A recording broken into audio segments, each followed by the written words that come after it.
الحمدللہ رب العالمین والصلاة والسلام علی حبیبہ محمد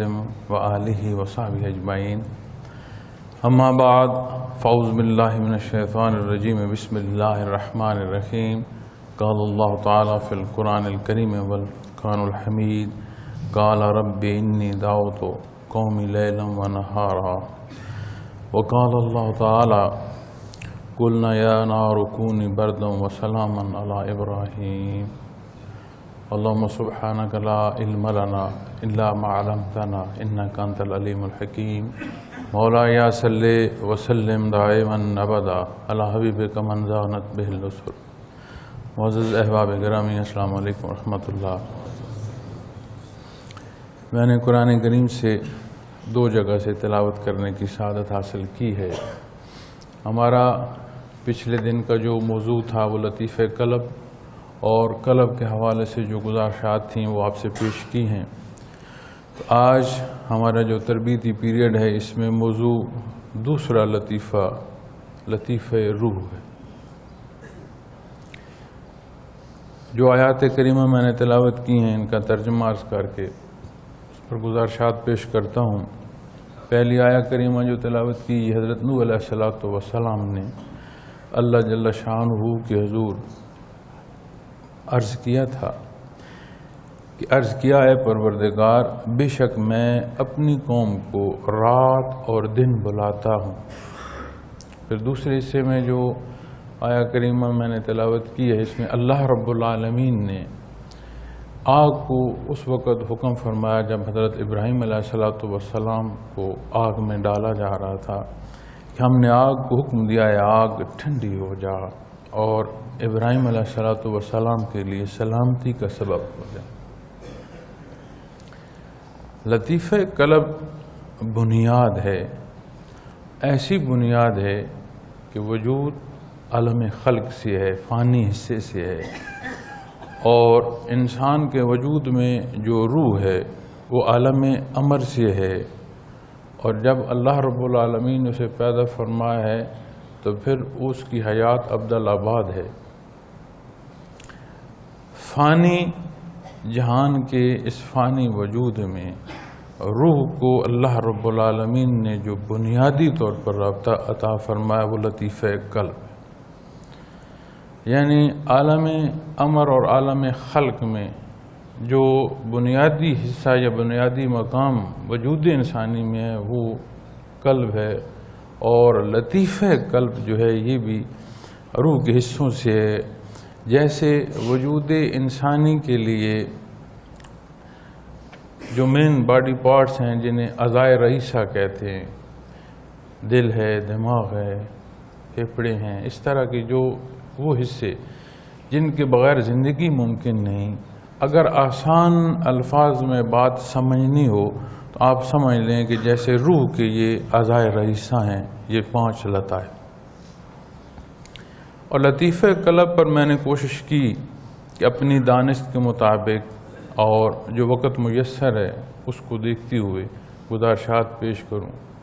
بے شک اس سے متعلق بے شمار اور پہلو ہیں جو رہ گئے ہیں، لیکن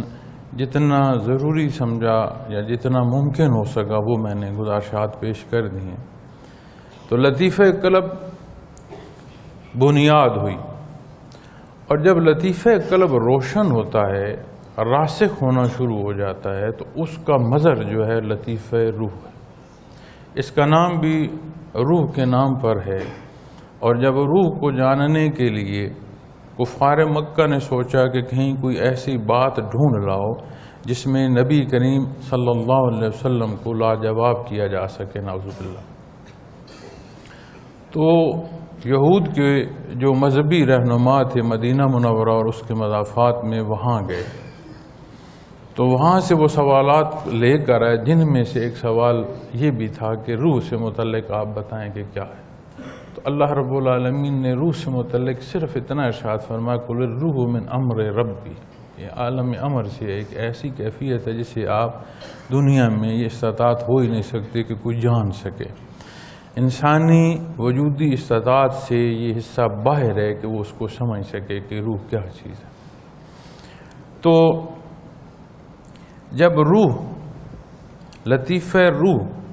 مضبوط ہونا شروع ہوتا ہے اور راسخ ہونا شروع ہوتا ہے تو روحانی کیفیت جو ہے وہ وجود انسانی پر حاوی ہونا شروع ہو جاتی ہے. یعنی جو عالم خلق کی اجزاء سے مرکب وجود اور اس مرکب سے جو تبخیری عمل میں نفس آیا، یعنی جو اس کے خیالات، جو اس کی پسند، جو اس کی ناپسند اس عالم خلق کی طرف اس کو لے کر چلتی ہے، اور روح کی جو لطیفہ روح ہے اس کی جو مضبوطی ہے، روحانیت سے مراد یہ ہے کہ وہ اسے اسلام کی طرف لے کر جو ہے وہ چلتی ہے،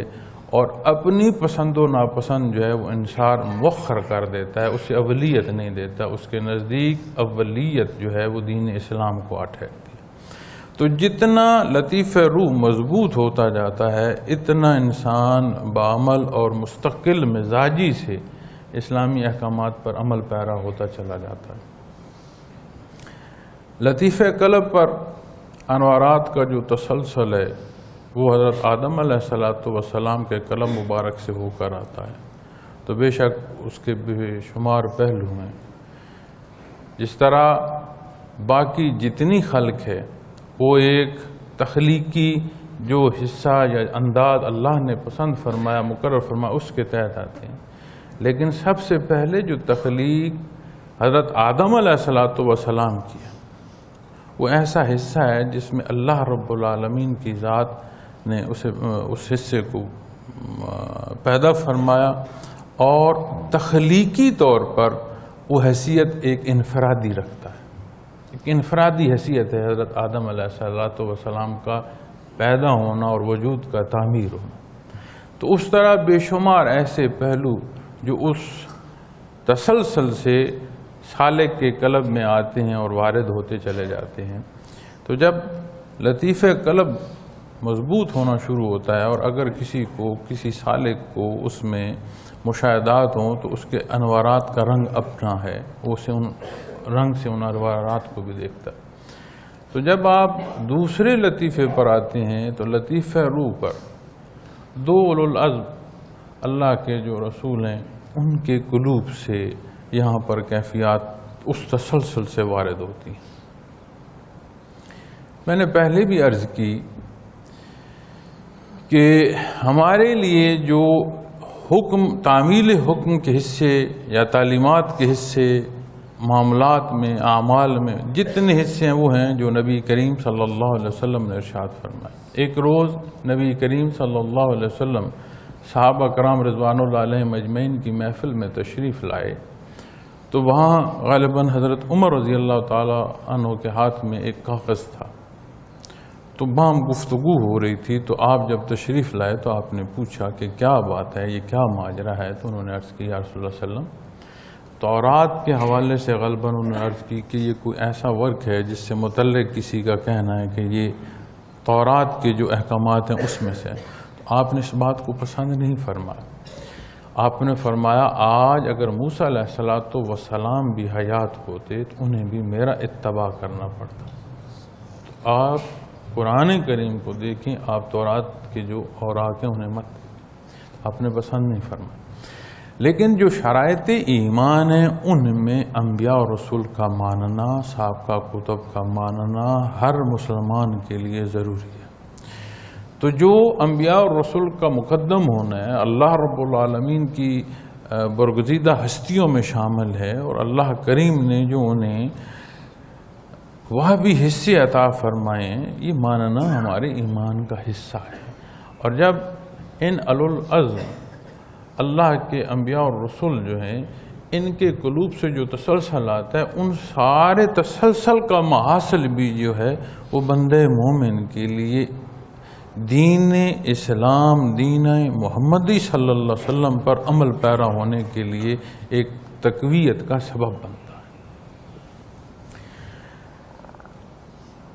انبیاء علیہ السلام وہ برگزیدہ ہستیاں ہیں جنہیں اللہ کریم نے چنا. چونکہ نبوت وہ بھی ہے، اس میں ذاتی کمال نہیں ہے، یہ ساری عطا ہے اللہ رب العالمین. اب جو ان ہستیوں کا ان مقربین بار الہ کی ایمان کی کیفیت ہوگی، جو انہیں بندگی کے حصے نصیب ہوئے ہوں گے، وہ غیر انبیاء کا اس درجے کا ہو نہیں سکتا۔ جہاں ان کے معمولات زندگی کے اور حالات کے اثرات جو ان کی طرف سے حاجات کے مقابل ہونا تھا، اس کا پرتو سالک کو نصیب ہوتا ہے، وہاں ایمان کی وہ نزاکت، ان کی حیثیت اپنی، وہ درجہ اپنا، سالک کی حیثیت اپنی، درجے اپنے، اللہ کی رضا اس کی طرف اپنی، جو اس کا حصہ ہے اس کے مطابق ایمان کے وہ حصے اس کے مضبوط ہونا شروع ہوتے ہیں، جو بندگی کے پہلوؤں میں ہیں، جو اتباع محمد رسول اللہ صلی اللہ علیہ وسلم کے ضمن میں شہادت کے طور پر ہوتے ہیں۔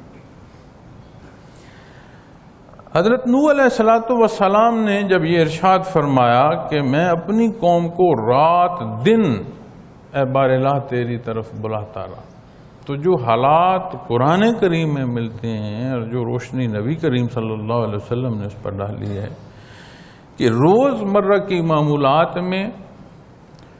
وہ لوگ جن کے پاس معاشرے میں قوت بھی ہے، دولت بھی ہے، اور جتنی بھی زندگی کی ضروریات ہیں ان کی فراوانی بھی ہے، طاقت بھی ہے، اور وہ ساری اپنی جو دنیا کی ترقی ہے اس ساری کو چھوڑ کر وہ اللہ کے حبیب کی بات مانے، اور ماننے کی بجائے انہوں نے جو زیادتی کے پہلو اختیار کیے، جو تمسخر اڑایا، جو زیادتی ان سے ہو سکی انہوں نے کی، اور آپ علیہ الصلوۃ والسلام کے ساتھ جو لوگ شامل ہوئے وہ معاشرے میں کمزور حیثیت کے لوگ تھے، اس پہلو پر بھی ان کا اعتراض اور تمسخر اڑانا تھا کہ یہ دیکھو حق جو آپ لائے ہو، یہ دیکھو جو معاشرے میں جو لوگ مان رہے ہیں ان کی حیثیتیں تو دیکھو، ان کو تو معاشرہ اپنے درمیان بٹھانا پسند نہیں کر رہا، تو آپ کہتے ہیں یہ حق اور سچ کے ساتھی۔ تو جو ممکن ہے زیادتی انہوں نے کی، ایک جگہ رہتے ہوئے اور حق کا بیان کرنا اور ہر حق کے بیان کے مقابل تمسخر اڑانا، زیادتی کرنا،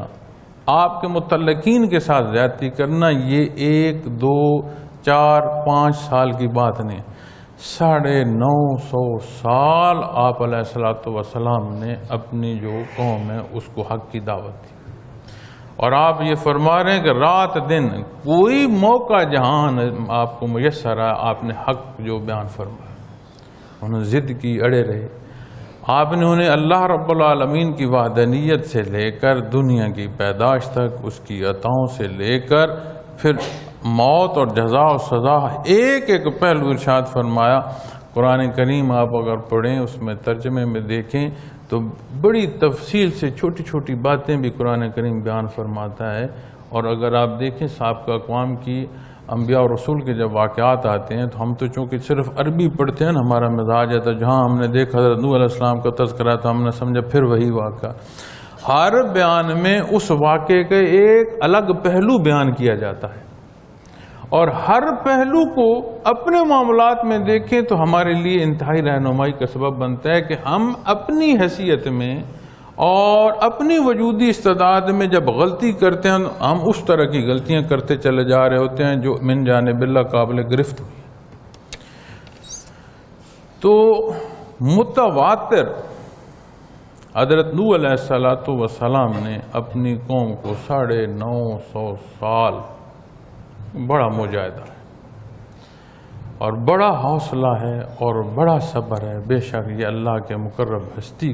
کا مقرر کی گئی ہستی کا ہی ہو سکتا ہے جن پر اللہ کی خصوصی عطا ہو کہ اپنی قوم کو اتنے درس انہوں نے دعوت حق دی۔ پھر یہ جو اللہ کی برگزیدہ ہستیاں ہیں انبیاء اور رسول، ہم اپنی زندگی میں تقابلی پہلوؤں پر آ کر خود غصہ یا خود محبت کے پہلو میں ڈھل کر ہمارے سوچیں اور اعمال جو ہیں وہ اختیار ہم کرنا شروع کر دیتے ہیں، معاملات ہم کرنا شروع کر دیتے ہیں۔ آپ نبی کریم صلی اللہ علیہ وسلم کے حوالے سے قرآن کریم میں جب مخاطب فرمایا گیا، آپ کا درد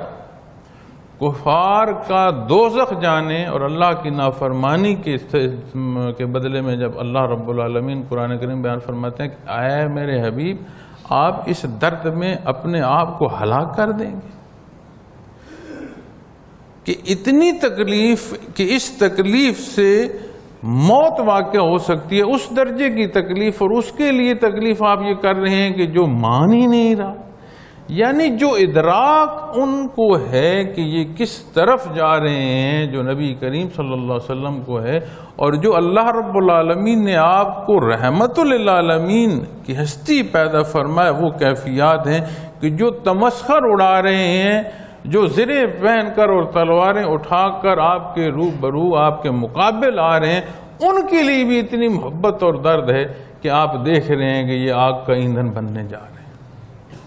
یہ دنیا فانی، ہم مانتے ہیں ہمارا ایمان ہے، لیکن اس کے فنا ہونے کا ادراک ہو، بندے کی زندگی کے معمولات بدل جائیں،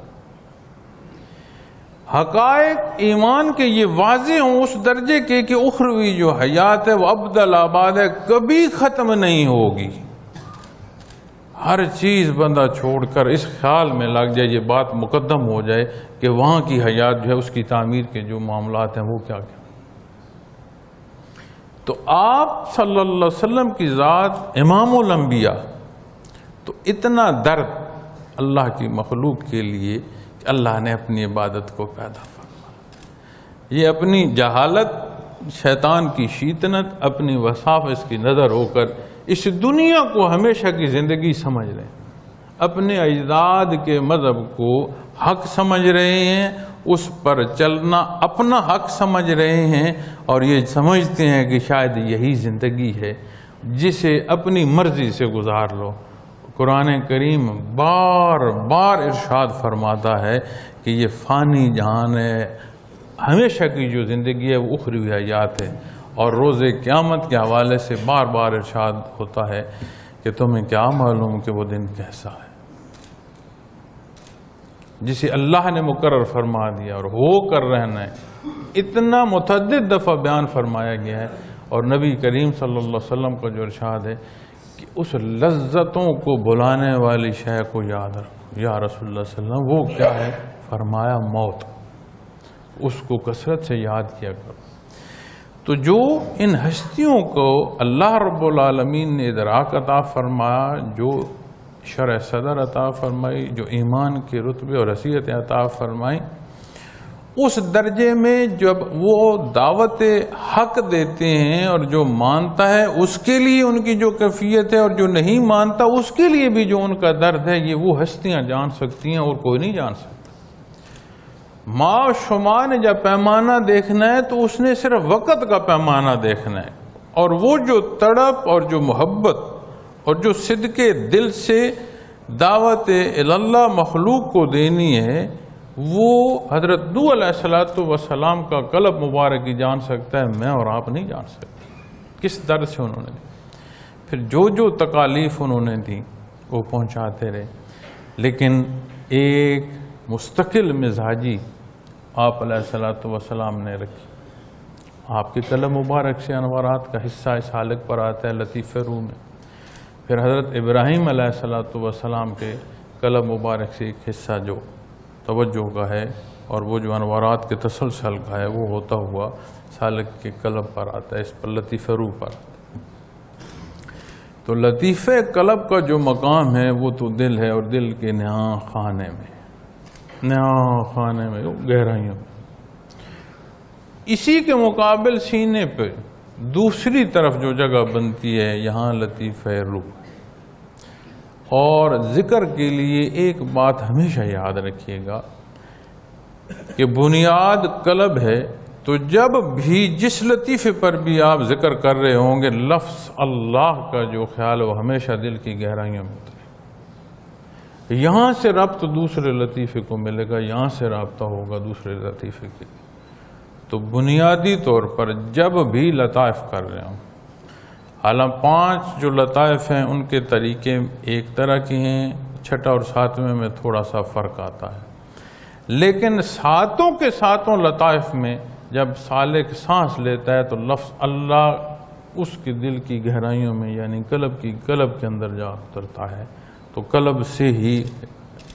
باقی لطائف پر روح کی ذرا بات. یہ میں اس لیے عرض کر رہا ہوں کہ جب نئے ساتھی آتے ہیں نا جی ذکر کرتے ہیں تو انہیں سمجھ نہیں لگتی. وہ بتائے تو جاتا ہے لیکن ذکر شروع کر لیتے ہیں اس طرح، پھر آہستہ آہستہ اللہ کا ذکر اسی لطیفے پر منتقل کر لیتے ہیں جو اس لطیفے کا ذکر کرایا جا رہا ہو. تو یہ ہمیشہ یاد رکھیے گا، بنیادی حصہ جو ہے وہ یہ. پھر یہاں بھی انوارات ہیں، ان انوارات کا اپنا رنگ ہے. سرخی مائل سنہری، اس میں سرخی کا حصہ بھی شامل ہے اور سنہری حصہ بھی شامل ہے. لیکن مشاہدات کے حوالے سے حضرت رحمۃ اللہ تعالی علیہ نے پسند نہیں فرمایا کہ کشف پر بات کی جائے یا لوگوں کو بٹھا کر کشف کرایا جائے. بڑے حضرت جی رحمۃ اللہ تعالی علیہ جب بنیادی طور پر لطائف کراتے تھے اور شروع کے اسباق کراتے تھے تو آپ کشف کے حوالے سے بھی تربیت فرماتے اور باقاعدہ تربیت فرماتے تھے، بٹھا کر پوچھتے تھے. پھر حضرت جی فرمایا کرتے تھے چونکہ میں تو اس وقت عمر چھوٹی تھی تو مجھے میری یاد میں تو حصے نہیں ہے، تو حضرت فرمایا کرتے تھے کہ قریب ایک قبر تھی اور وہ ایسے بندے کی قبر تھی جو قرب و جوار میں ایک شہر ہے وہاں کا تھا، لیکن وہاں سے وہ کیفیت اور اس شعبے کے لیے اور کیفیات باطنی کے لیے سفر کرتا کرتا کہیں ہند کے درمیانی حصے میں جا کر اسے کوئی شیخ میسر آیا. وہاں انہوں نے کئی سال ان سے ذکر سیکھا، تصوف سیکھا اور انہی کی خدمت میں رہے.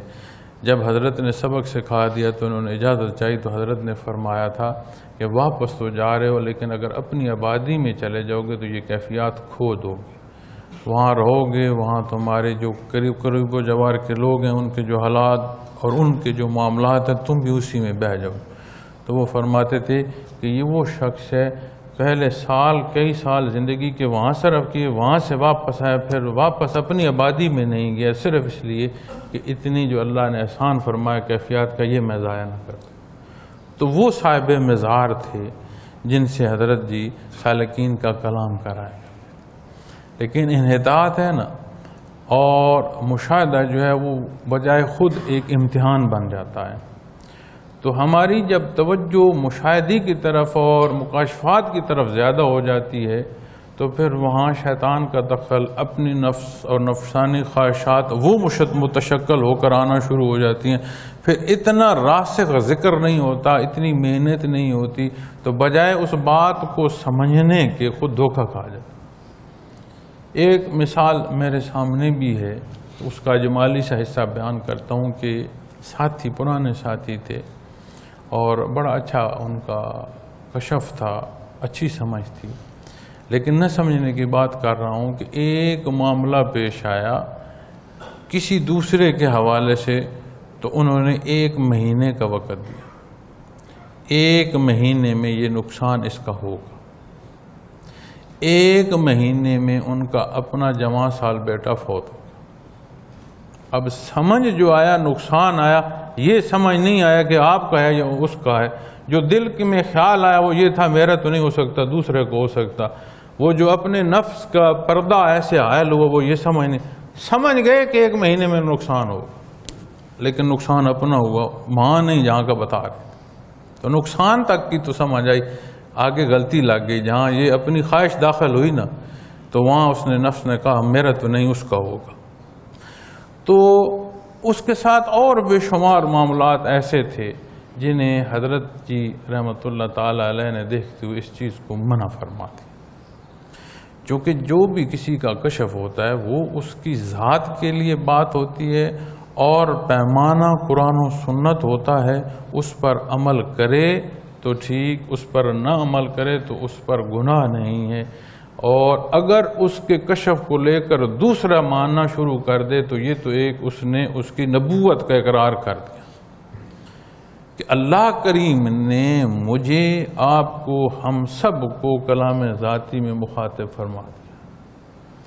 یہ حق ہمارے پاس موجود ہے اور اس کی تشریح کی کہیں کوئی کمی بیشی، کسی طرح کی کوئی نقطے کی اس میں کمی نہیں ملتی، اس طرح نبی کریم صلی اللہ علیہ وسلم نے فرما دی.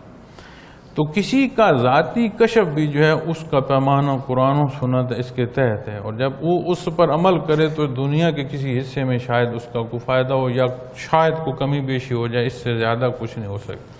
لیکن جب دوسرا کسی کے کشف کو لے کر اپنے معمولات میں اختیار کرتا ہے تو اس کا مطلب ہے اس نے اس کی نبوت مان لی۔ دین کے مقابل میں، دین اسلام کے مقابل میں کوئی اور بندہ آ گیا جو اس کو احکامات دے رہا ہے کہ مجھے تیرے بارے میں یہ سمجھ، تو یہ بڑے نازک پہلو، تو اس کی نزاکت کا نہ سمجھنا اور مشاہدات کی طرف ہی صرف رخ کر جانا تو حضرت جی نے اسے منع فرما دیا، چونکہ وہ جو لوگ جن کو حضرت جی نے سکھایا تھا ان میں اکثر لوگوں سے ہی یہ مثال سامنے آئی، پھر حضرت جی نے منع فرما دیا۔ لیکن اس لیے عرض کر دیتے ہیں کہ جو عمومی حصے ہیں ان پر بات ہوتی چلی جائے تاکہ یہ چیزیں، یہ باتیں آپ کے پاس رہیں، ان کا تسلسل رہے۔ مقدم جو ہیں وہ معمولات ہوں، قرآن و سنت ہو، کہ میرے جو زندگی کے معاملات ہیں ذکر سے، عبادت سے، ان میں کیا تبدیلی رونما ہو رہی۔ اگر میں بہتر اور صالح عمل کر رہا ہوں تو اس میں مزید کتنا اللہ رب العالمین نے آسان فرمایا کہ اور اخلاص نصیب ہوا، کتنا خلوص نیت پیدا ہوا، اور جو بھی کیفیت ہوتی ہے اس کی ایک لائن نہیں طے کی جا سکتی، اس میں اضافہ بھی ہو سکتا ہے، اس میں کمی بھی ہو سکتی ہے، اضافے میں پھر اضافہ ہو سکتا ہے، آپ روک نہیں سکتے۔ تو اسی طرح جو یہ دل کی کیفیت کا خالص ہونا ہے اس کا کوئی پیمانہ نہیں ہے۔ اسی لیے میں ساتھیوں سے یہ عرض کرتا ہوں کہ جب آپ لطیفہ قلب کی بات کرتے ہیں تو آپ کہہ دیتے ہیں جی ابھی تو پہلا سبق ہے۔ عزیز، یہ پہلا سبق کوئی دنیا کی سیڑھی نہیں ہے کہ آپ نے سیڑھی طے کر لیا تو پہلی سیڑھی جو ہے وہ طے ہو گئی، اب اس سے آگے اگلی بات آئے گی۔ یہ اللہ کے نام کا ذکر ہے اور لطیفہ قلب ہے جو بنیاد ہے۔ جب ذکر کرو گے تمہاری سانس نئی، تمہاری عبادت کا وقت نیا، تمہارے خلوص کا پیمانہ الگ، تو کیسے اسے ایک کہو؟ ایک بات۔ دوسری بات، کوئی بھی جو منزل ہے، لطائف ہوں یا مراقبات ہوں، اس کے اندر جو کیفیت کی ترقی ہے اسے کیسے ماپ لیا آپ نے کہ میں نے اس کیفیت کی جو ترقی ہے اسے پورا کر لیا؟ اللہ کی عطا ہے، اللہ کا کرم ہے، اس کی رحمت ہے۔ تو جب لطیفہ قلب کی بات آئے گی تو یہ جب بات کرتے تھے نا بڑے حضرت جی رحمۃ اللہ تعالی علیہ کہ لطیفہ قلب کا راسخ ہونا، برزخ میں اترو گے تو بخشش کا سبب ہو جائے گا، تو اس کا جو راسخ ہونا ہے یہ ایک کیفیت ہے، اور کیفیت کا احاطہ کیسے کر لیا بھائی میں نے یا آپ نے کہہ دیا یہ تو یہ پہلا سبق ہے۔ جب سبق کرو گے وہ عبادت نئی، سانس نئی، نئی جہت، نیا مجاہدہ، یہ ایک پہلو۔ لیکن اس کے اندر جو کیفی طور پر ترقی ہے، اس کے اندر جو ترقی اور اس کے اندر جو کیفیت کا بڑھنا ہے وہ کیسے سمجھ لیا کہ یہ مکمل ہو گیا؟ تو راسخ ہونے میں بھی پتہ نہیں کتنی ترقی ہوتی چلی جائے گی، تو اندازہ نہیں کر سکیں گے۔ اس لیے ان حصوں کو دنیا کی سیڑھی نہیں سمجھنا، یہ اللہ جل شانہ کی طرف اٹھنے والی منزلیں ہیں، تو ان کا پیمانہ ہم نہیں کر سکتے، یہ ان کا پیمانہ ہو سکتا ہی نہیں۔ تو اسی طرح جب دوسرے لطیفے پر سالک پہنچتا ہے تو جو سلسلہ عالیہ میں ذکر خفی کے انداز ہے وہ یہ ہے کہ سانس تو ساتھ لفظ اللہ دل میں اترا، لیکن ہو کی چوٹ جو ہے وہ دوسرے لطیفے پر جا لے۔ چونکہ لطیفہ قلب بنیاد ہے اور اس کا مظہر جو ہے وہ لطیفہ روح ہے، اور لطیفہ روح کا راسخ اور مضبوط ہونا جو ہے وہ بندے کو مستقل مزاجی دیتا ہے دین اسلام پر عمل پیرا ہونے کے لیے۔ اور جو اللہ کے دو اولو العزم رسولوں کا تذکرہ آتا ہے وہاں سے آپ ان کی حیات مبارکہ پڑھیں تو جس طرح کے حالات سے بات ہوتی سختیوں اور ان مقابلوں میں سے ہوتے ہوئے جس مستقل مزاجی سے انہوں نے دین حق پر قائم رہے اور حق بیان کرتے رہے، ان سارے حصوں میں سے کچھ نہ کچھ پہلو اپنی استعداد، اپنی حیثیت کے مطابق سے بندے کے اندر کیفی طور پر آتا ہے، اور جب روحانی طور پر بندہ مضبوط ہوتا ہے تو اس سے مراد یہ ہے کہ اتنا کامل ایمان ہوتا چلا جاتا ہے اور اس کی جو نشانی ہے وہ معمولات زندگی ہے۔ یہ بڑا دھوکہ ہے جو ہم کہتے ہیں کہ عبادات کا جو حصہ ہے وہ الگ ہے، معاملات کا حصہ جو ہے وہ الگ ہے، یہ دھوکہ ہے اپنے آپ کے ساتھ۔ غور کیا کریں کہ جب ہم کلام کر رہے ہوتے ہیں معاشرے میں، عزیزداری میں، گھر میں، جو بول رہے ہیں کیا وہ سوچ بھی وہی رہے ہیں؟ بہت کم ملے گا کہ جو بولا جا رہا ہے وہی سوچا بھی جا رہا ہے۔ ایک ہر گفتگو، ہر کلام کے اوپر اتنے پردے ہم نے چڑھائے ہوتے ہیں، ہم سمجھتے ہیں کوئی نہیں سمجھ رہا، لیکن کیوں بھول جاتے ہیں کہ اللہ رب العالمین کی ذات تو جانتی ہے۔ جو کچھ میں کر رہا ہوں، جو عمل اختیار کر رہا ہوں، وہ لکھا جا رہا ہے، اور روز محشر وہ میرے ہاتھ میں تھما دیا جائے گا۔ اور اللہ نہ کرے اس روز الٹے ہاتھ میں وہ کاغذ تھمائے جائیں یا وہ کتاب تھمائی جائے، کیونکہ جس روز الٹے ہاتھ میں وہ کتاب تھمائی جائے گی، قرآن کریم فرماتا ہے اس روز وہ صاحب کتاب کہے گا کاش میری موت ایسی ہوتی کہ دوبارہ حیات ہی نہ ہوتی، میں جانتا ہی نہ ہوتا جو کچھ میں نے کیا تھا، کاش یہ سارا کچھ دوبارہ میرے سامنے نہ، کیونکہ کوئی جواب نہیں ہے اللہ کے حضور کسی غلطی کا۔ تو جب بھی معاملات زندگی میں جاتے ہیں تو یہ ضرور دیکھیں، ہم گھر میں بات کرتے ہیں، اولاد کے ساتھ بات کرتے ہیں، دوستوں کے ساتھ بات کرتے ہیں، لین دین کاروباری حیات میں بات کرتے ہیں، آپ غور کریں کہ میں نے دن بھر جو باتیں کی ہیں اس میں میرے دل میں کیا تھا اور زبان کے الفاظ کیا تھے، سمجھ آ جائے گی کہ میں کتنے حق پر چل رہا ہوں۔ چونکہ عبادات جو حقوق اللہ کے پہلو ہیں وہ بنسبتاً آسان ہیں معاملات کے۔ معاملات وہ جگہ جو اصل امتحان گاہ ہے کہ جو عبادات کی وہ کس محبت سے کی، چونکہ ایمان جو ہے اس کا مضبوط ہونا، ایمان کا مضبوط ہونا عبادات خالص عطا فرماتا ہے، اور خالص عبادات نصیب ہوں تو معاملات جو ہیں وہ اس طرح ہو جاتے ہیں جس طرح اللہ کو پسند ہے۔ اور اگر معاملات میں غلطی ہے تو پلٹ کر دیکھنے کی ضرورت ہے کہ میری جو عبادات ہیں وہ کیا رواجات کی نظر تو نہیں ہوگی، اور اگر عبادات میں کمی پیشی ہے تو جو شرائط ایمان ہے میری وہ متزلزل تو نہیں ہے۔ اگر صادق یقین ہو، سچا یقین ہو، خالص یقین ہو شرائط ایمان پر، ہو نہیں سکتا کہ اس کی عبادات کے اندر اخلاص ہو، اور جن عبادات کو شرف قبولیت نصیب ہو اس جگہ معاملات میں پھر جو غلطی ہے وہ نہیں ہوگی، جہاں غلطی ہوگی وہ تڑپ اٹھے گا، اپنے اندر تڑپ پیدا ہو جائے گی، اپنے اندر ایک جھگڑا پیدا ہو جائے گا کہ یہ تم نے زیادتی کی، اور جب تک اس زیادتی کا ازالے کی طرف بندہ قدم نہیں اٹھائے گا وہ جھگڑا نہیں روکتا۔ ہم کیا دیکھتے ہیں کہ روزمرہ جو ہمارے لین دین ہے اس میں ہم کیا کر رہے ہیں۔ پھر حضرت نوح علیہ السلام کو جب حکم ہوا 950 سال میں کو 80-82 کے قریب افراد جو ہیں وہ آپ کے ساتھ ہیں،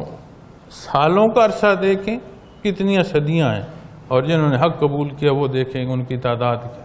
لیکن ان کے بیان میں کہیں ایک جگہ کوئی کمی بیشی نہیں، آخری وقت تک وہی صدق دل سے حق بیان فرماتے گئے۔ اور جب کشتی میں آ گئے اور طوفان آیا تو آپ کا بیٹا جو ہے آپ نے دیکھا کہ وہ کشتی میں تو سوار نہیں ہے، تو آپ نے اسے پکارا کہ بیٹا کشتی میں آ جا، آج اس طوفان سے کسی کو کوئی نہیں بچا سکتا۔ اس نے کہا میں پہاڑ پر چڑھ جاؤں، میں طوفان سے بچ جاؤں۔ اس کلام کے دوران ہی قرآن کریم فرماتا ہے کہ درمیان میں جو ہے ایک پانی کی جو لہر ہے وہ حائل ہو گئی، وہ الگ ہو گیا، کشتی الگ ہو گئی۔ اس حوالے سے بھی آگے قرآن کریم میں بات ملتی ہے، لیکن یہاں سے ایک نقطہ ملتا ہے۔ اس وقت جب اس نے پہاڑ کی بات کی تو اس کا مطلب ہے کہ اس نے اپنی تقویت جو ہے یا اپنے لیے جو اس نے سمجھا حفاظت کا سبب وہ پھر دنیا سمجھی، پہاڑ سمجھا۔ اللہ کے مقابلے میں اس نے سمجھا کہ میں پہاڑ کی طرف چلا جاؤں گا تو میری بچت ہو جائے گی۔ یہاں سے آپ اپنے معاملات کو اٹھا کر دیکھیں، حق کیا ہے ہم جانتے ہیں، ہم کیا کر رہے ہیں، دنیا کی اتنی ساری منفعت کے لیے اور اتنی سارے فائدے کے لیے ہم پہاڑ پر چڑھ رہے ہیں جو جھوٹ بول رہے ہیں، جو کسی کے ساتھ لین دین میں غلطی کر رہے ہیں،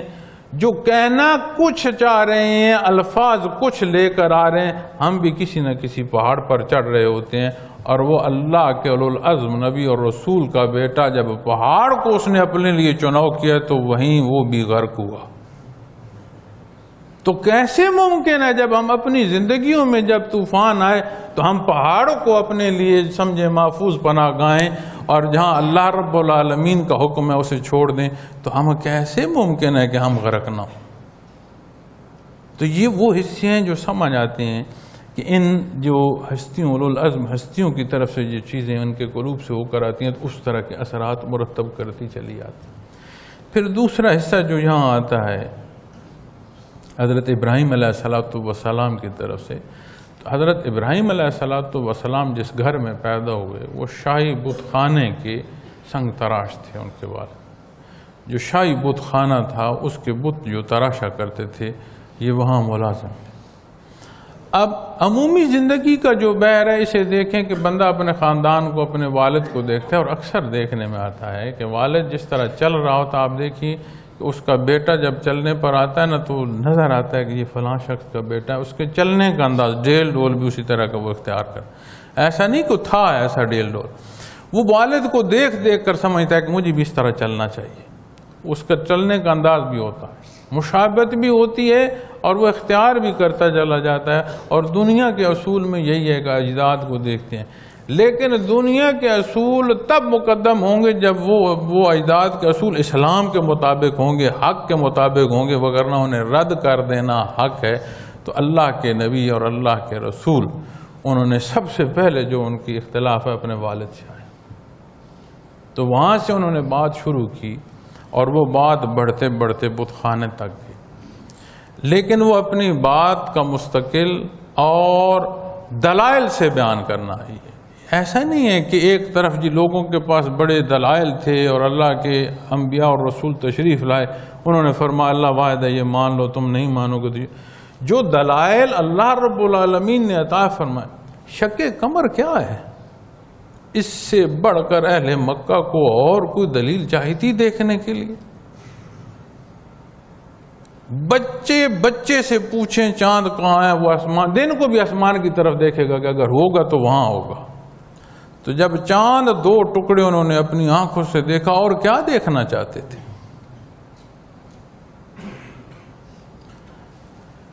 تو دلائل جو دنیا کی زندگی کے مطابق تھے وہ بھی تھے، اور معجزات بھی جو تھے وہ بھی اللہ نے انہیں ایسے عطا فرمائے تھے جو دنیا کی حیات میں ممکن نہیں ہے، یعنی وہ شواہد جو انسانی عقل بھی تسلیم کرے، اور حیات زندگی اور اس خلق کے متعلق جو ارشاد انبیاء اور رسول نے فرمایا، جن باتوں کی تعلیم فرمائی، وہ انسان کو رہنمائی دیتی ہیں۔ آج کوئی بھی سائنٹسٹ جو ہیں، کتنی ان پر آج ریسرچز آتی ہیں کہ انہوں نے اسلام قبول کیا، کیوں؟ فلاں بات کو وہ سرچ کر رہے تھے تو انہوں نے جب دیکھا کہ 1400 سال پہلے قرآن کریم نے یہ بات اس طرح ارشاد فرمائی تھی، تو اسے دیکھ کر وہ ایمان لے آئے کہ تب ممکن نہیں تھا، کوئی ظاہری ذریعہ ایسا نہیں تھا،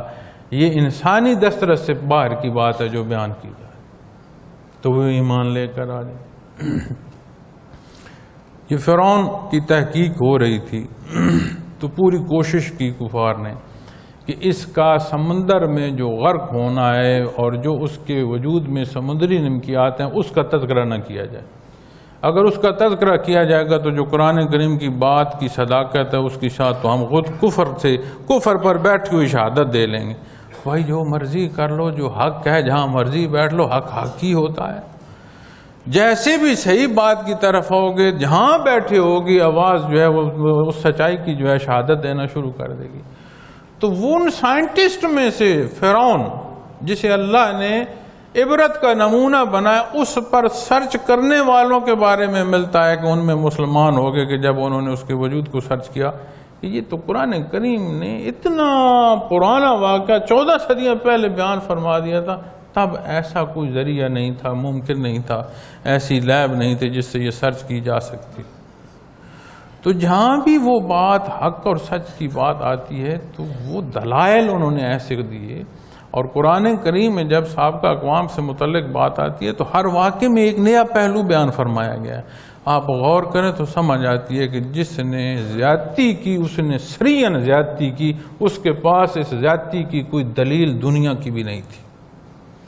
اس نے بدبختی کی، اسی لیے قرآن کریم فرماتا ہے کہ وہ ظالم ہے، انہوں نے اپنے اوپر ظلم کیا ہے. اللہ ظالم نہیں ہے جو گرفت فرمائیں گے. انہوں نے قانون قدرت کے خلاف جا کر اپنے لیے خود آگ کو پالا ہے. اسی لیے وہ کسی بزرگ نے کہا ہے نا کہ یہاں قبر میں کچھ نہیں ہے، باغ تعمیر کرنا ہے یا آگ کے الاؤ جلانے ہیں، یہیں سے سامان لے کر جانا ہے. تو ان کے سامنے وہ ساری چیزیں جو ہیں وہ دنیا کے حقائق بھی ہیں. تو پھر حضرت ابراہیم علیہ السلام نے اپنے والد سے اختلاف فرمایا. دنیا کا رواج ہے کہ ہم بطور توارث رواجات بھی لیتے ہیں، لیکن اللہ کے برگزیدہ ہستی ہیں، انہوں نے ہمیشہ حق کا ساتھ دینا. تو اپنے والد سے بات شروع کی، والد کے لیے دعائیں بھی کی، اور جب بات بت کدے تک گئی تو پھر وہ واقعہ بھی مشہور واقعہ جب بیان کیا جاتا ہے کہ سارے بت توڑ دیے اور وہ کولاڑا بڑے بت پر اس پر رکھ دیا. تو ایسے حالات پیدا ہو گئے کہ جب روبرو بات ہوئی تو بادشاہ جو ہے نمرود وہ بھی لاجواب ہو گیا، اہل دربار بھی لاجواب ہو گئے. جب روبرو بات ہوئی نا، الزام لگایا گیا اور سوال و جواب ہوئے. جب بادشاہ لاجواب ہوا تو اس نے کہا آگ کی بھٹی میں ڈال، انہیں جلا دو ورنہ یہ ہمارے سب کی بدبختی ہو جائے گی. اور اس طرح کے واقعات اور آگے بھی رہنمائی حدیث شریف میں بھی ملتی ہے. تو جب انہیں اتنی ایک لکڑ اکٹھی کی گئی کہ اس کا جو آگ کا جلا دیا جانا ہے، اب اس کتنی زیادہ شدت تھی کہ کوئی قریب جا کر آگ میں کسی کو پھینکنا ناممکن ہو گیا تھا. تو پھر جو ذریعہ وہ بنایا گیا کہ جھولا بنا کر اوپر سے آگ میں ان کو پھینکا گیا. تو یہاں جب یہ آیت کریمہ آتی ہے نا، قُلْنَا يَا نَارُ كُونِي بَرْدًا وَسَلَامًا عَلَىٰ إِبْرَاهِيمَ، یہاں جب عمومی تفسیر آتی ہے تو وہ یہ آتی ہے کہ وہاں پر جب آپ کو آگ میں پھینکا گیا اور اللہ کریم نے یہ حکم دیا تو نیچے جو ہے وہ باغ بن گئے، وہ جو درخت تھے وہ سبز ہو گئے، ٹھنڈک ہو گئی. یہ عمومی تفسیر میں لوگ اس وضاحت پر بات کرتے ہیں اس کی تفسیر میں. لیکن حضرت جی رحمۃ اللہ تعالی علیہ کا یہاں ایک نقطہ اور، وہ فرماتے ہیں کہ لکڑ کا خشک ہونا یا سبز ہونا یہ اس کا ایک حیاتی عنصر ہے. بے شک کاٹ دی گئی واپس سبز ہونا ناممکن ہے. یہ بھی ایک بہت بڑی بات ہے کہ وہ کٹی ہوئی لکڑ جس کو آگ لگا دی گئی واپس سبز ہوئی، بہت بڑی بات. لیکن پیدائشی طور پر یہ لکڑ کے اندر وصف ہے کہ بنیادی طور پر اس کے بیج کے اندر یہ وصف ہے کہ وہ سبز ہو سکتی ہے. تو جی سبزے سے کٹ پر جا کر کٹاؤ سے واپس سبز ہوگی، بہت بڑی بات. انہوں نے فرمایا آگ کا وصف جلانا ہے. اور قرآن کریم کی آیت کو جب دیکھیں تو یہ نہیں ملتا کہ وہ لکڑ باغ ہوگی، ملتا ہے کہ آگ ٹھنڈی ہو جائے، اور ایسی ٹھنڈی ہو جائے کہ تیری ٹھنڈک بھی میرے اس پیارے بندے کو تکلیف نہ دے. وہ فرماتے ہیں یہ اس سے بڑی بات ہے. آگ رہی آگ، لیکن اس آگ کی جو اصل تھی جلانا، وہ اصل اس کی نہ رہی. اس آگ کے حلیے میں ٹھنڈک ہو گئی، اور اس نے اس طرح آغوش میں حضرت ابراہیم علیہ السلام کو لیا کہ اس کی ٹھنڈک بھی آپ کو تکلیف نہ دے. اس آیہ کریمہ کی تفسیر میں حضرت بیان فرماتے ہیں قُلْنَا يَا نَارُ كُونِي، آگ کو حکم دیا اے آگ بَرْدًا وَسَلَامًا، ٹھنڈی ہو جا. کیسی ٹھنڈی ہو جا؟ وَسَلَامًا، اور سلامتی والی ٹھنڈی ہو جا، ایسی نہیں جس کی ٹھنڈک بھی تکلیف دے. تو وہاں سے بات شروع ہوئی. پھر ساری حیات آپ جتنے بھی واقعات حضرت ابراہیم علیہ السلام کے حیات مبارکہ کے ملتی ہیں، ابراہیم خلیل اللہ، تو اللہ کے تعلق میں اور اللہ کی اس خلوت میں کیسی کیسی چیزوں سے گزرے، اور وہ مستقل مزاجی سے گزرتے آئے اور اللہ کے کرم سے ثابت قدم رہے. پھر وہاں سے آپ چلتے ہیں تو جو مکہ مکرمہ کی حصی ہے، جو زمین ہے جہاں اللہ کریم نے پسند فرمایا ہے کہ حجاج کرام جائیں، وہ تڑپ جو آپ کے بچے اور آپ کی بی بی صاحبہ مائی صاحبہ کے حوالے سے واقعات ملتے ہیں، جس طرح آپ نے پانی تلاش کیا، اللہ نے قیامت تک کے لیے لوگوں کو کہا کہ اس تڑپ میں بھاگو تو تمہیں میں اپنی طرف سے اتنا اجر اور ثواب دوں گا کہ ایسے تمہیں کر دوں گا جیسے آج کو بچہ پیدا ہوتا ہے، تیری غلطیاں اور گناہ ایسے معاف کر دوں۔ پھر اس آخری عمر میں اپنے بیٹے کو ذبح کرنا، آپ تو نہیں جانتے تھے کہ جب میں نے چھری چلائی ہے تو نیچے دمب آئے، اور اس کا گرم خون جب آپ کے ہاتھ اور کپڑوں پر پڑا تو آپ نے تو یہی سمجھا ہوگا کہ میرے یہ لخت جگر کا خون ہے۔ آپ نے آنکھ مبارک نہیں کھولی صبح اپنی چھری چلا کر، آپ اٹھ کر کھڑے ہو دوسری طرف آپ نے منہ کیا تو حضرت اسماعیل علیہ السلام کھڑے مسکرا رہے تھے۔ آپ نے انہیں دیکھ کر یہ نہیں کہا کہ شکر ہے میرا بیٹا بچ گیا، آپ پھر تڑپے کہیں میری قربانی رہ تو نہیں گئی۔ یہ کیسی محبت ہے، کیسی بندگی ہے، کیسے درجے ہیں ایمان کے، اللہ نے ہمیں نصیب فرمائے ہیں صدقہ محمد رسول اللہ صلی اللہ علیہ وسلم کہ سالکین ایمان کی ان کیفیات سے اس کو جو ہے آشنائی نصیب ہو۔ اور جب ہم کہہ دیں میرے تو دوسرا ہی لطیفہ ہے تو پھر ہم نے کیا سمجھا؟ حضرت جی کے پاس کھڑا تھا، قربانی کی عید تھی، تو جب تک حضرت کی صحت اس قابل تھی نا کہ آپ ذبح کر سکتے تو آپ کوشش کرتے تھے کہ کوئی نہ کوئی جانور خود اپنے ہاتھ سے ذبح کر۔ فرماتے تھے یہ کوئی رواج نہیں ہے کہ جانور ذبح کر دیے جائیں اور بندہ کھڑے ہو کر میں نے اتنے کر دیے ذبح، یا میں نے اتنے کو۔ فرماتے ہیں اس پر چھری چلاتے ہوئے ایک لحظے کو دیکھے تو صحیح کہ یہاں میرا لخت جگر ہو، اللہ کے حکم پر میں اس کی گردن پر چھری چلا رہا ہوں، اور اللہ کے رسول نے اپنے بیٹے کو لٹا کر چھری چلائی۔ ہمیں جانور، ہم کمزور ہیں، ہمارا اس درجے کا ہو نہیں سکتے، ہمیں فرمایا تم جانور کو قربان کرو، تیری قربانی اسی طرح کی شمار۔ وہ فرماتے تھے جب جانور قربان کرتے ہیں تو کم از کم وہ کیفیت ہے نہیں تو لا تو لو چہرے پر نقلی سے، اس طرف کا اپنا خیال تو کرو کہ یہاں میرا بیٹا اور اللہ کے حکم پر میں چلا رہا ہوں۔ اللہ نے اس امتحان کی جگہ جانور دے دیا، اور اپنی اس قربانی کے لیے اپنی خواہشات کو، اپنی جو نفسانی معاملات ہیں، اپنی چاہتوں کو، انہیں ایک جگہ رکھ کر سوچو تو صحیح کہ میں سب کو قربان کر رہا ہوں، اب جو کچھ تھا غلطی اسے میں نے چھوڑ دی، اللہ کی راہ میں نے وہ ساری باتیں قربان کر دی۔ یہ کیسی کیسی کیفیات ہیں جو اس تسلسل سے اللہ رب العالمین نے ہمیں عطا فرمائی۔ تو جب یہاں بات آتی ہے تو پھر یہاں جب روح کی چوٹ پڑتی ہے تو پھر لطیف روح مضبوط ہوتا ہے، راسخ ہونا شروع ہو جاتا ہے، اور اس کا کس درجے کا راسخ ہونا ہے، اتنا معاملات جو دین کی ہیں وہ اہم ہو جاتے ہیں، روحانیت مضبوط ہوتی ہے۔ اور یہ وہ مقام ہے جہاں حضرت جی بھی فرماتے ہیں رحمۃ اللہ تعالیٰ علیہ کہ جہاں سے ملک الموت روح کو ہاتھ رکھے گا۔ وجود انسانی میں بیان فرمایا جاتا ہے کہ روح جب قبض ہوتی ہے تو پاؤں کے ناخنوں سے جان نکلنا شروع ہوتی ہے، تو حضرت فرماتے ہیں کہ اس کی جو ابتدا ملک الموت کا روح کو جو پکڑنا یا گرفت کرنا ہے وہ اس دوسرے لطیفے سے، لطیف روح سے۔ اور انسانی وجود میں روح کی وہی جسامت ہے جو اس انسان کی جسامت ہے، جو اس کی شکل و صورت، جو اس کی جسامت ہے، اس کی جو روح ہے اس کی بھی وہی انداز ہے، وہی شکل و صورت ہے، وہی جسامت اسی وجود کے اندر ہے۔ اور وجود کے اندر اس طرح روح رچی بسی ہوتی ہے کہ نبی کریم صلی اللہ علیہ وسلم کے فرمان عالی کا مفہوم ہے کہ جب ملک الموت روح کھینچتا ہے تو جیسے ایک نرم روئی یا نرم کپڑا اس کو خاردار چاڑیوں میں سے پکڑ کر کھینچا جائے تو وہ تار تار ہوتا ہے۔ تو حضرت جی ایک دفعہ یہاں کسی بزرگ کے حوالے سے بیان فرما رہے تھے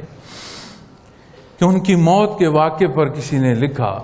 قلباً ہلیت الاولیاء جو کتاب ہے اس میں واقعہ ہے، مجھے کتاب کا حوالہ یاد نہیں لیکن حضرت جی کا جو بیان ہے وہ مجھے یاد، کہ ان سے برزخ میں پوچھا گیا کہ حضرت موت کے حالات جو ہیں وہ بہت سخت ہیں، بیان آپ پر جو موت وارد ہوئی کیسے ہوئی؟ تو وہ فرمانے لگے میں کسی فقہی مسئلے پر سوچ رہا تھا، پڑھ رہا تھا، سوچ رہا تھا، تو اسی تحقیق کے دوران جب مجھے سمجھ آئی کہ ہاں اس مسئلے کا حل یہ ہے، میں نے سر اٹھایا تو میں برزخ میں تھا، میں دنیا میں نہیں تھا۔ جس تحقیق میں لگے ہوئے تھے اس تحقیق کے تسلسل کو بھی جو موت کی گرفت ہے وہ حائل نہیں ہوئی، وہ اس اپنی تحقیق میں لگے رہے، کہاں گرے، کب روح پرواز کر گئی انہیں نہیں معلوم۔ کہتے ہیں، فرماتے ہیں جب میں نے سر اٹھایا تو میں تو برزخ میں تھا۔ تو جب ایمان مضبوط ہو تو یہ سختیاں سہل ہو جاتی۔ دنیا میں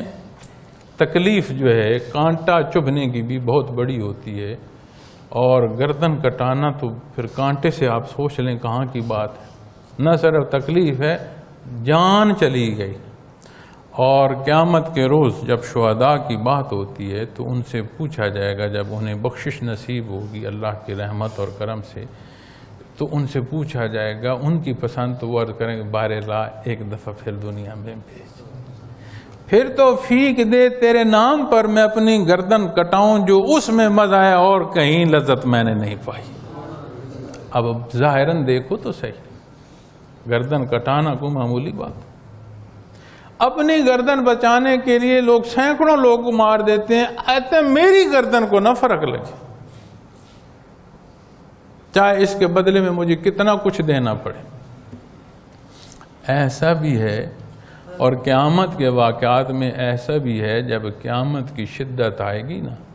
تو جو یہاں سے صاحب ایمان نہیں ہوں گے وہ کہیں گے کوئی میرا بیٹا لیتا ہے تو لے جائے، میری بیوی لیتا ہے تو قیمت میں لے جائے، والدین اولاد جو رشتہ ہے لے جائے، مجھے یہاں سے چھڑا لے۔ جس کے لیے اس نے حق چھوڑا اس روز اس کی صدائیں ہوتی ہیں کہ یہ سارا کچھ لے لو، مجھے چھوڑ دیا جائے، تن چھوٹتا نہیں۔ تو اس لیے جب ذکر کریں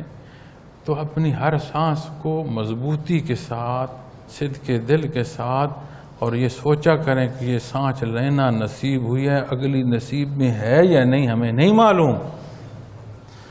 اور اکثر ہم ذکر پر بیٹھتے ہیں نا تو حساب کتاب تبھی سوچ رہے ہوتے ہیں۔ یہ جو طریقہ ذکر میں ہلنا اور سانس کا ربط، اس میں ایک بڑی خوبصورت امتزاج ہے۔ پھر سانس لیتے ہوئے لفظ اللہ کا لطیفہ قلب میں اترنا اور منہ کا بند ہونا، اور خیال سانس کے ساتھ جائے لفظ اللہ، یہاں سے سوچنا شروع کر دو نہیں، سانس کے ربط کے ساتھ جائے، سانس کے ربط کے ساتھ ہو کی چوٹ آئے، پہلے لطیفے پر ہے یا دوسرے لطیفے پر، اور دوران ذکر یہ خیال رہے کہ میری سانس کو اللہ ہو کے بنا نہ جائے۔ اچھے عمل کی کوشش ہو سکتی ہے لیکن وہ ذکر کے معنوں سے ہٹ جائے گا۔ ذکر تو تب ہے نا بھائی جب اللہ اللہ کرو گے، یہ تو طریقہ ہے، ذکر ہے، طریقہ اختیار کر رہے اور ذکر چھوڑ دیا تو پھر کیا فائدہ ہو؟ ایک اچھے عمل کی صحیح ہو سکتی ہے، اچھا عمل تو نہیں ہو سکتا نا۔ تو ذکر کے دوران جو خیالات آ جاتے ہیں، بندہ مختلف سوچیں آ جاتی ہیں، اس کا حل بھی یہی ہے کہ اپنی سانسوں کی نگرانی کی جائے۔ اور نیا آنے والے کئی دفعہ سوال کرتے ہیں کہ یہ آہستہ کروں تو میرا دھیان جو ہے وہ ذکر میں رہتا ہے۔ بات یہ ہے کہ آپ کی ابتدا ہے، آپ کو تو یہ بھی کہہ دیا جاتا ہے 10 منٹ کر لیا کر۔ حالانکہ اس مسافر کی جو منزل کی ابتدا ہے نا اٹھانے کی قدم، وہ یہ ہے کہ یہ اللہ ہو 24 گھنٹے ہو، متواتر ہو تو عمل کثیر ہے، ورنہ یہ عمل کثیر کے حکم ہی نہیں آتا۔ اگلے لطائف پر جب بات ہوگی تو ان موضوعات پر بھی عرض کرتا جاؤں گا۔ تو ذکر کے اندر اپنے خیال، اپنی توجہ قائم رکھنے کے لیے یہ ضروری ہے کہ سانس کی نگرانی اللہ کی جائے۔ تو جتنا آپ کا دھیان اللہ میں رہے گا، جتنی سانس کی آپ نگرانی کریں گے اتنے خیالات نہیں آئیں گے۔ اور اللہ نہ کرے خیال کو آ جائے تو خیال کا آنا ہمارے اختیار میں نہیں ہوتا، ایک لحظے میں کوئی خیال آ جائے، لیکن اسے مزید سوچنا یا جھٹکنا یہ کافی حد تک ہر ایک کے اختیار میں ہوتا ہے. تو جب کوئی خیال آ جائے تو اسے مزید سوچنے کی بجائے دھیان ادھر رکھیں تو آہستہ آہستہ جو خیالات کا آنا ہے وہ کم ہو جائے گا اور متوجہ ذکر کی طرف آپ کے ہو جائیں گے اور توجہ زیادہ نصیب ہو جائے گی. اللہ کریم ہمارے حال پر رحم فرمائے. انشاءاللہ کل اگلے جو 2 لطائف ہیں اس پر گزارشات پیش کروں گا.